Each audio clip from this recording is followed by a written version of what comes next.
You, just like me, have a dream in which you want to accomplish something big.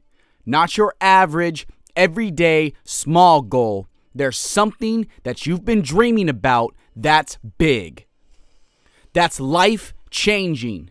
That's going to make a difference. I know that dream. I want you to make that dream become a reality, and I'm going to help you. But first, let's talk about the struggles. There's obstacles stopping you from succeeding, like how the money might not be there, the support and the right people aren't in your life, or maybe you don't have the knowledge. There's a million reasons why we can't make our dream come true, but if you listen to what I'm about to say, your whole perspective on achieving your dream is going to completely change.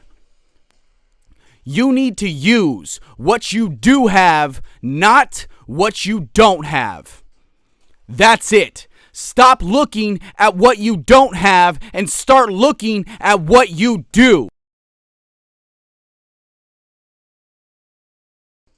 Steve Jobs created Apple, and he didn't say, I need a huge warehouse, 100 employees, and $2 million in investors' money. He said, my parents have some extra room in the garage, and I'm going to ask my friends to help build some computers. And that's what they did. Maybe you want to be a yoga teacher, and you don't have enough money to rent a storefront, but I guarantee that if you posted a free yoga in the park day on Craigslist, you'll get people to come. And that's how the ball starts rolling. Use what you have, not what you don't. Because when you use what you do have, you eventually get what you will need.